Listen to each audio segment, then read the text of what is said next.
আসসালামু আলাইকুম students English হাটে সকলকে স্বাগতম।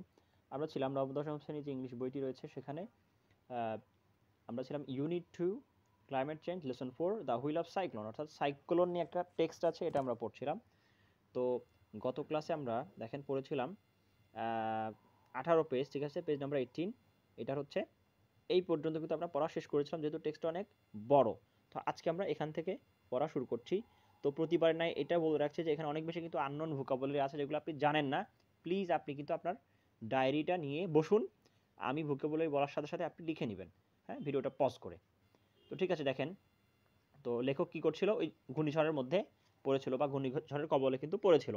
এরপর কী হলো, the noise quickly rose to a French pitch, ঠিক আছে, দেখেন কি বলে, দ্য নোয়েজ, ওই যে আওয়াজটা সে শুনতে পাচ্ছিল, সেটা কি হলো, সেটা কুইকলি রোজ, ঠিক আছে, খুব দ্রুতই বৃদ্ধি পেল, খুব দ্রুত বৃদ্ধি পেল সে আওয়াজটা, টু আ ফ্রেঞ্চ পিচ মানে কি, এখানে FRENZID ফ্রেঞ্চ পিচ, অর্থাৎ উন্মুখ ক্ষিপ্রতা নিয়ে, ঠিক আছে, ফ্রেঞ্চ মানে ক্ষিপ্রতা, পিচ মানে খুব দ্রুত আসা, ঠিক আছে, বা মানে খুব গতির সাথে।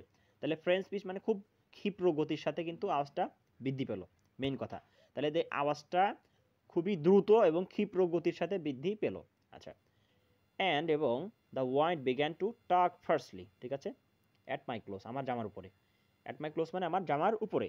তাহলে কি হলো, দ্য ওয়াইন্ড বিগ্যান টু টাক ফার্স্টলি, তাহলে বাতাস কি করলো, বাতাস খুব দ্রুত, ঠিক আছে, ফার্স্টলি মানে কি, FIERCELY, ফার্স্টলি মানে হচ্ছে ভীষণভাবে বা প্রচণ্ডভাবে। তাহলে বাতাসটা প্রচণ্ডভাবে আমার, টাক মানে হচ্ছে কি, ওই যে হ্যাচকা, হ্যাঁ, দমকা, দেখেন বাতাস যখন খুব বেশি হয়, আপনার জানালা যদি একটু খোলা থাকে, দেখেন এর মধ্যে কীভাবে আসে বাতাসটা, ঠাস করে, মানে একবারে হ্যাচকা বাতাসটা চলে আসে খুব জোরে সোরে। তো এটাকে বোঝাচ্ছে। তাহলে বাতাস কি করলো, খুবই ভীষণভাবে এবং হ্যাচকা যে একটা গতিতে সেটা আমার জামার উপরে কিন্তু এসে পড়তে লাগলো বা আঘাত করতে লাগলো। তাহলে stealing a glance over the parapet, তাহলে স্টিল মানে কি, স্টিল মানে তো চুরি করা, কিন্তু স্টিল মানে এখানে হচ্ছে নিয়ে নেওয়া, ঠিক আছে। তাহলে stealing a glance over the parapet, হ্যাঁ, stealing a glance over the parapet, অর্থাৎ ওই যে প্যারাপেট মানে কি বলেছিলাম গত ক্লাসে, প্যারাপেট মানে হচ্ছে দেয়াল বা প্রাচীর। তাহলে ওদের অ্যাডমিনিস্ট্রেটিভ একটা বিল্ডিং বা প্রশাসনিক একটা ভবনের মধ্যে কী করলো, সে লাফ দিল, কারণ সেই ভবনের মধ্যে থেকে বাইরের অবস্থাটা সে দেখছে।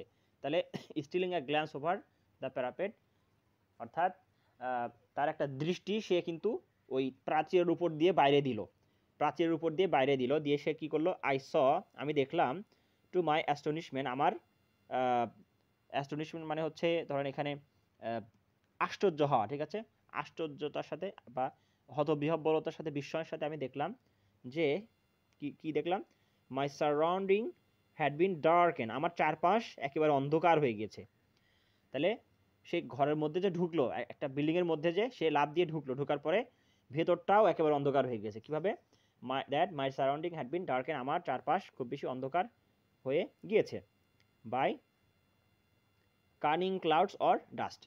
বাই কার্নিং ক্লাউডস মানে কি, কার্নিং ক্লাউডস এতক্ষণ ধরে সে যে দেখছিল যে একটা একটা দুলতেছিল আকাশের মধ্যে, কি হচ্ছিল, প্রচণ্ডভাবে কিন্তু দুলতেছিল যেই মেঘটা, অর্থাৎ কার্নিং ক্লাউড, সেই দুলতে থাকা ওই মেঘটা, ঠিক আছে।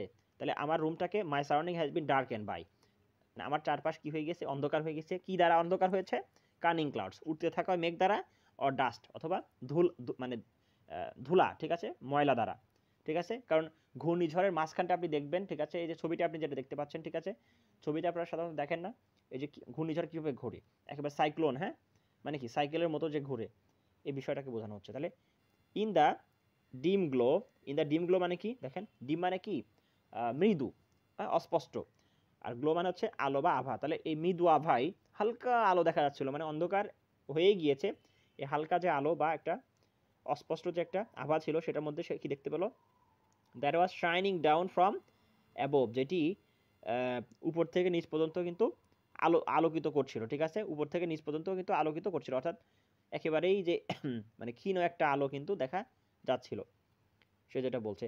আই স অ্যান এক্সট্রাঅর্ডিনারি প্যানোপলি, ঠিক আছে, আমি একটা দেখলাম অসাধারণ একটা প্যানোপলি মানে কি, প্যানোপলি মানে হচ্ছে কি একটা বর্ম, ঠিক আছে। প্যানোপলি মানে হচ্ছে মূলত এখানে ঘূর্ণিঝড়ের যেই চারপাশের যে একটা কি বলে, যে সাইকেলটা যেভাবে ঘুরে, ঠিক আছে, ঘূর্ণিঝড়ের যেই উপর থেকে নিচ পর্যন্ত দেখেন যে মেঘের যেই ইয়াটা যেটা ঘুরে বা ধুলার, ওইটাকে বোঝানো হচ্ছে সাজোয়া। হ্যাঁ, একেবারে সুসংহত একটা কি মনে হচ্ছে যেন একটা লেজ, কোনো কিছুর লেজ অনেক বড়।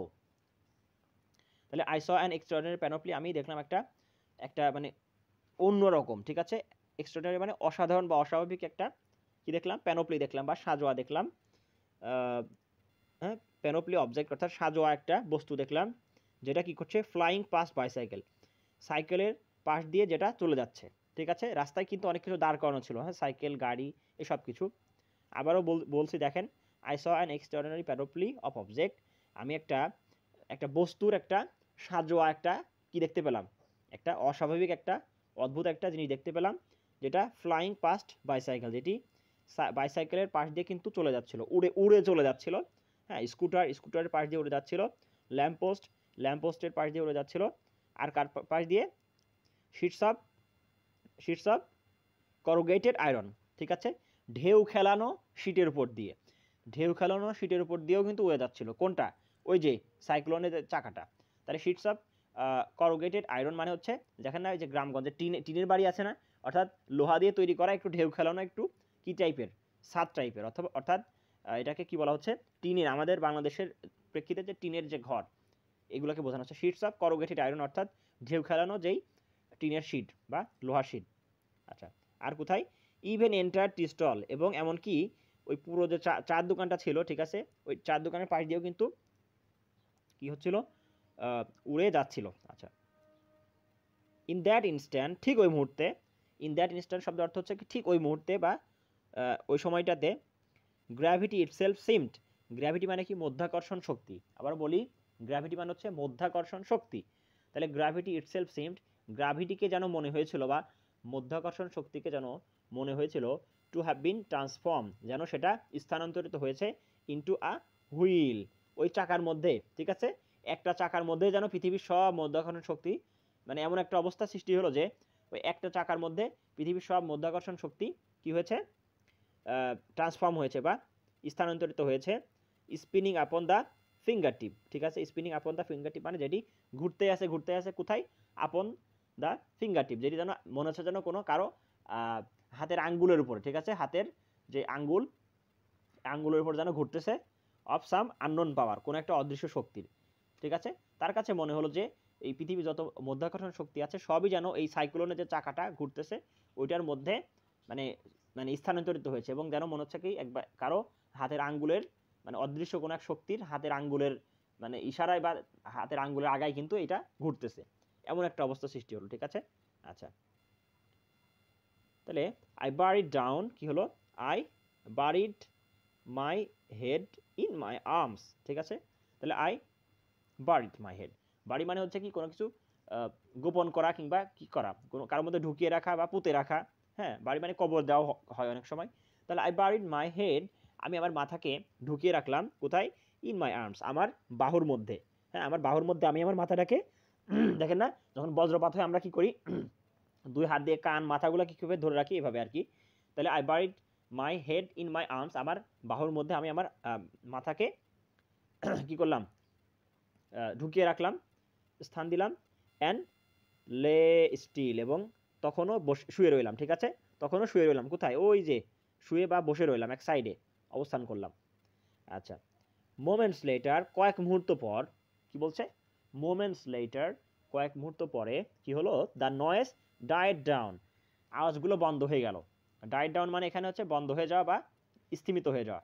তাহলে আওয়াজগুলো বন্ধ হয়ে গেল, and was replace by an eerie silence, এবং একটা ভুতুড়ে নীরবতা, ঠিক আছে। ইরি সাইলেন্স মানে এখানে হচ্ছে একেবারে পিনপন নীরবতা, ঠিক আছে, ভুতুড়ে একটা অবস্থার সৃষ্টি হলো, ভুতুড়ে একটা নীরবতা, কোনো আওয়াজই নাই। তাহলে ওই যখন ওই ঘূর্ণিঝড়টা চলে গেল আর এক সাইডে, দিল্লি শহরে আরেক সাইডে চলে গেল, তখন কি হলো, moments later noise died down and was replace by an eerie silence, ঠিক আছে, আওয়াজ বন্ধ হয়ে গেল এবং একটা পিনপোয়া নীরবতা, একেবারে অতি প্রাকৃতিক একটা ভুতুড়ে অবস্থার সৃষ্টি হলো, হ্যাঁ, নীরবতা দ্বারা। হোয়েন যখন, অ্যাট লাস্ট সর্বশেষ কি হলো, হোয়েন অ্যাট লাস্ট, তখন আমি কি করলাম, অ্যাট লাস্ট সর্বশেষ, I climb out of the balcony, I climb out of the balcony, আমি ওই ব্যালকনি দিয়ে, হ্যাঁ আমি ওই ব্যালকনিটাকে কি করে আরোহণ করে বা ব্যালকনিটাকে পার করে আমি বাইরে বেরিয়ে আসলাম। I was confronted by a scene of devastation. তাহলে এটুকুর অর্থ ধরুন তো, সিন অফ ডিভাস্টেশন মানে কি? সিন অফ ডিভাস্টেশন মানে হচ্ছে ধ্বংসের একটা চিত্র। হ্যাঁ, সিন অফ ডিভাস্টেশন, ডিভাস্টেশন মানে ধ্বংস, তাহলে সিন অফ ডিভাস্টেশন মানে ধ্বংসের একটা চিত্র। তাহলে আই ওয়াজ কনফ্রন্টেড, যখন আমি ওই যে প্রাচীর বেয়ে আমি বাইরে বেরিয়ে আসলাম, I was confronted by a scene of devastation, আমি একটা ধ্বংসের চিত্রের মুখোমুখি হলাম। তাহলে কনফ্রন্টেড মানে মুখোমুখি হওয়া, কোনো কিছুর মুখোমুখি হওয়া। I was confronted by a scene of devastation, আমি হচ্ছে একটা ধ্বংসের একটা চিত্রের মুখোমুখি হলাম। সাচ অ্যাজ, যেমনটি, I had never before beheld. I had never before beheld মানে কি? আই হ্যাড নেভার বিফোর, আমি কখনো আগে, বিহেল্ড মানে প্রত্যক্ষ করিনি, বিহেল্ড মানে প্রত্যক্ষ করা, দেখা। তাহলে এমন একটা ধ্বংসের চিত্রের মুখোমুখি হলাম যেটি আমি আগে কখনোই দেখিনি। বাসেস লেই ওভারটার্ন, ঠিক আছে, বাসেস লেই ওভারটার্ন, বাসগুলো সব উল্টে পড়েছিল, ঠিক আছে, ওভারটার্ন মানে উল্টে পড়ে যাওয়া, অর্থাৎ চাকা ছিল উপরের দিকে, ছাদ ছিল নিচের দিকে, এমন একটা অবস্থা। Scooters SAT পার্সড on the tree tops, ঠিক আছে। তাহলে স্কুটার, ওই যে স্কুটারগুলো ছিল, যে ভটভটি গাড়ি বা মোটরসাইকেলগুলো যে ছিল, ছোটো ছোটো স্কুটার, এগুলো কি হয়েছিল? স্যাট পার্সড, ঠিক আছে, উপরে উঠেছিল, কোথায় উঠেছিল? অন ট্রি টপস, অর্থাৎ গাছের উপরে কিন্তু উঠেছিল, ঠিক আছে। স্কুটার যেগুলো ছিল নিচে, এগুলো কিন্তু গাছের উপরে উঠেছিল, অর্থাৎ এমন ঝড়ের এমন বাতাস, হ্যাঁ, স্কুটার মাটি থেকে কিন্তু গাছের উপরে উঠে গিয়েছিল। আচ্ছা, walls had been ripped out, ঠিক আছে, walls had been ripped out, দেওয়ালগুলো কি হয়েছিল? রিপড আউট হয়ে গিয়েছিল। রিপড আউট অফ বিল্ডিং, অর্থাৎ দেওয়াল থেকে, অর্থাৎ বিল্ডিং থেকে সেটা চিরে গিয়েছিল। চিরে যাওয়া মানে অর্থাৎ বিল্ডিং থেকে দেওয়ালগুলো আলাদা হয়ে যাওয়া, ঠিক আছে। হ্যাঁ, বিল্ডিংয়ের সাথে যে দেওয়ালগুলো ছিল সেই দেওয়ালগুলোকে ভেঙে একেবারে আলাদা হয়ে গিয়েছিল। তাহলে walls had been ripped out of building, অর্থাৎ বিল্ডিং থেকে সেগুলো আলাদা হয়ে গিয়েছিল, ইয়াগুলা, ওয়ালগুলা বা দেওয়ালগুলা। এক্সপোজিং এক্সপোজিং ইন্টারিয়র্স, ঠিক আছে, এক্সপোজিং ইন্টারিয়র্স, কেমনভাবে দেওয়ালগুলো আলাদা হয়ে গিয়েছিল? এক্সপোজিং ইন্টারিয়র্স, ভেতরে যা আছে এগুলাকে বাইরে থেকে একদম দেখা যাচ্ছিল, এক্সপোজিং ইন্টারিয়র্স, হ্যাঁ, ভিতরের দৃশ্যগুলো বাইরে দেখিয়ে এমনভাবে দেওয়ালটা ভেঙে গিয়েছিল। ইন হুইচ, যেখানে, ceiling fan had been twisted, ঠিক আছে, সিলিং ফ্যানের মানে ওই দেওয়ালগুলো যেহেতু ভেঙে গিয়েছিল, তার মানে দেওয়ালের মধ্যে কী ছিল? রুম ছিল, কক্ষ ছিল, এগুলা তো দেখা গেলো। ইন হুইচ, যেখানে, সিলিং ফ্যানগুলা, যেই সিলিং ফ্যান আছে উপরে, এগুলো কী হয়েছিল? হ্যাড বিন টুইস্টেড, অর্থাৎ মুচড়ে গিয়েছিল, TWIST, টুইস্টেড মানে মুচড়ে, দুমড়ে মুচড়ে যাওয়া। ইনটু টিউলিপ লাইক স্পাইরাল, ঠিক আছে, টিউলিপ লাইক স্পাইরাল মানে কি? টিউলিপ ফুলের মতো পেঁচানো, মানে টিউলিপ ফুলের মতো পেঁচানো, এমনভাবে মুচড়ে গিয়েছিল। টিউলিপ ফুল মানে হচ্ছে পেঁচানো, ধরেন আমরা দড়ি পেঁচাই না, দড়ি পাকানো, এই ধরনের কথা বলা হচ্ছে, টিউলিপ ফুলের মতো। আচ্ছা, দ্য প্লেস, ওই জায়গাটি, where I had first thought to take shelter, ওই জায়গাটি, দ্য প্লেস, সেই জায়গাটি, where I had first thought to take shelter, যেখানে আমি প্রথমে চেয়েছিলাম আশ্রয় নিতে। আই হ্যাড ফার্স্ট থট, আমি প্রথমে চিন্তা করেছিলাম, টু টেক শেল্টার, আশ্রয় নেওয়ার জন্য। সেই জায়গাটি কী হয়েছিল? বলা হচ্ছে কি, হ্যাঁ, দ্য গ্লাস ফ্রন্টের ডোরওয়ে, ওই যে সদর দরজার যে গ্লাসগুলো ছিল সেটা কি হয়েছিল? হ্যাড বিন রেডিউস, সেগুলো বিনাশপ্রাপ্ত হয়েছিল, বিনাশ বা মানে কমে গিয়েছিল, ধ্বংসপ্রাপ্ত হয়েছিল, হ্যাঁ, ক্ষয় হয়ে গিয়েছিল। কিভাবে? টু আ জাগল ডেভিডস, ঠিক আছে, জাম্বল অফ জ্যাক ডেভিডস, ঠিক আছে, জাম্বল অফ জ্যাক ডেভিডস, কীভাবে এটা হয়েছিল? একেবারে ধ্বংসস্তূপ, ঠিক আছে, একেবারে অমিশ্রণ, ঠিক আছে, মানে খণ্ড খণ্ড হয়ে গিয়েছিল। জাম্বল অফ জ্যাক ডেভিডস, ঠিক আছে, অর্থাৎ এমনভাবে অবস্থা হয়েছিল যে ধ্বংসপ্রাপ্ত হয়ে টুকরাগুলো কিন্তু পড়ে ছিল। আচ্ছা, তাহলে the pains has shattered and, আচ্ছা, এটুকুর অর্থ হচ্ছে দ্য পেন্স হ্যাজ শ্যাটার্ড, কী হয়েছিল? পেন মানে PANES, পেন্স মানে হচ্ছে কি? জানালার কাচ। তাহলে দ্য পেইন্স, কী বলা হচ্ছে দেখেন, দ্য পেইন্স হ্যাজ শ্যাটার্ড, তাহলে জানালার কাচগুলো চূর্ণ বিচূর্ণ হয়ে গিয়েছিল। শ্যাটার মানে হচ্ছে চূর্ণ বিচূর্ণ হয়ে যাওয়া, তাহলে জানালার কাচগুলো চূর্ণ বিচূর্ণ হয়ে গিয়েছিল। And many people had been wounded by shards, and many people had been wounded, এবং অনেক লোক কিন্তু আহত হয়েছিল। কি হয়েছিল বললাম? আহত হয়েছিল অনেক মানুষ, বাই শ্যাটস মানে হচ্ছে কি? এই যে কি বলে, মাটির যেই বিভিন্ন খাপড়া, হ্যাঁ, ধুলাবালি, এরপর হচ্ছে কি ইট, এই ধরনের যেই বিভিন্ন জিনিস ছিল এগুলা দ্বারা মানুষ কিন্তু আঘাতপ্রাপ্ত হয়েছিল, ঠিক আছে, এক ধরনের এগুলো দ্বারা কিন্তু আঘাতপ্রাপ্ত হয়েছিল। আই রিয়েলাইজ দ্যাট, আমি চিন্তা করলাম যে, আমি মনে করলাম যে, আমি রিয়েলাইজ করলাম যে, চিন্তা করলাম যে, I too would have been among the injured, I too would have been, আমিও হতে পারতাম, আমি চিন্তা করলাম যে দ্যাট, যে I too would have been among the injured, আমি কিন্তু আহতদের মধ্যে অন্তর্ভুক্ত হতে পারতাম, আমিও কিন্তু আহত হতে পারতাম। আমি এই বিষয়টা চিন্তা করলাম, যদি আমি ঘরের মধ্যে আশ্রয় না নিতাম তাহলে কি একটা অবস্থা হতো। তাহলে হ্যাড আই রিমাইন্ড দেয়ার, আমি যেখানে স্মরণ করলাম, ঠিক আছে, হ্যাড আই রিমাইন্ড দেয়ার, যদি আমি সেখানে রিমেইন করতাম, অবস্থান করতাম, তাহলে আমিও এই আহতদের মধ্যে একজন হতাম। তাহলে I walked away in a days, I walked away মানে আমি কি করলাম, আই ওয়াকড অ্যাওয়ে আমি হেঁটে চললাম, ইন আ ডেজ একটা ধাঁধার মধ্যে দিয়ে, ঠিক আছে, ইন আ ডেজ একটা ঝলসানি, একটা মাথার মধ্যে কি একটা চক্কর দেয়া, মানে কি বলে, একটা অদ্ভুত অবস্থার মধ্যে দিয়ে আমি কিন্তু হেঁটে চললাম। ডেজ মানে এখানে হচ্ছে কি ধান্দা লাগা, ঠিক আছে, হতবুদ্ধি, আমি একেবারে মানে কিছু বুঝতে পারতেছি না, এমন একটা অবস্থার মধ্যে দিয়ে আমি হেঁটে চললাম। এত ধ্বংসস্তূপ দেখে কি আসলে ঠিক থাকা যায়? আচ্ছা, এরপর কি হলো, লং আফটারওয়ার্ড, বেশ কিছুক্ষণ পরে বা বেশ অনেক সময় পরে কি হলো, I am not sure exactly, আমি আসলে নিশ্চিত না, হোয়েন আর হোয়ার আই হান্টেড ডাউন, আমাকে কোথায় বা কিভাবে নেওয়া হয়েছিল আমি আর জানি না, কারণ ঘূর্ণিঝড় শেষ হয়ে গিয়েছে, ওখানে যারা লোকজন ছিল সবাইকে হাসপাতালে নিয়ে যাওয়া হয়েছিল, সে নিজেকে স্মরণ করতে পারছে না। I am not sure exactly, আমি আসলে নিশ্চিত নই, when or where I hunted down, আমাকে কখন এবং কোথায় ধরে নিয়ে যাওয়া হয়েছিল।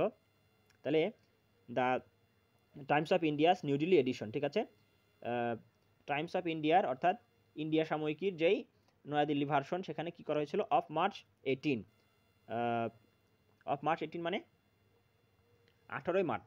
তাহলে সেখানে কি বলছে, I still have the photo copies of, I made it, তাহলে I still have the photo copies, আমার এখনও সেই চিত্রগুলো রয়েছে, I still have the photo copies, আমার এখনও সেই চিত্রগুলো রয়েছে, আই মেড অফ ইট, আমি যেটা তৈরি করেছিলাম, ঠিক আছে, আমি যেটা তৈরি করেছিলাম সেই চিত্রগুলো এখনও আমার কাছে আছে। সেটা কি, 30 ডেড, 30 জন মৃত্যুবরণ করেছে, সেইস বার্নার্স হেডলাইন, ঠিক আছে, সেইস ব্যানার হেডলাইন, ওই যে ব্যানারটা বা ওই যে সংবাদপত্রের যে টাইটেল ছিল, সেখানে টাইটেলটা তারা কি দিয়েছিল, যে 30 জন মারা গিয়েছে, অ্যান্ড কি হয়েছিল, 700 hurt as cyclone hits north Delhi, ঠিক আছে, উত্তর দিল্লিতে সাইক্লোন যখন আঘাত করেছে সেখানে 30 জন মৃত্যুবরণ করেছে এবং 700 জন আহত হয়েছে, ঠিক আছে, অ্যাব্রিজ মানে হচ্ছে সংক্ষেপিত, অর্থাৎ এটা কিন্তু অনেক বড় একটা ইয়া ছিল, সেটা লেখা, এখান থেকে কিন্তু সংক্ষেপ করে এতটুকু দেওয়া হয়েছে, ঠিক আছে। তো এখানে যদি ভোকাবুলারিগুলো অনেক বেশি আননোন, আপনি যদি একটু কম বুঝতে পারেন বা একটু, আবার আপনাকে আমি দেখার কিন্তু সাজেশন করছি, আবার আপনি দেখেন প্লিজ, এবং এখানে যে প্রশ্নের উত্তরগুলো আছে 1 2 3 4 5 এই সবগুলো কিন্তু আপনাকে বাসায় নিজে প্র্যাকটিস করতে হবে, নাহলে কিন্তু আমাদের এর যে এই লেসন, হ্যাঁ, ABCD অনেকগুলো প্র্যাকটিস আছে, এগুলো আপনি নিজেরা প্র্যাকটিস করবেন বাসায় এবং নিজেকে যাচাই করার চেষ্টা করবেন। ইংলিশ হার্টের সাথে এতক্ষণ পর্যন্ত ধৈর্য ধরে ক্লাস দেখার জন্য অসংখ্য ধন্যবাদ। সালামু আলাইকুম।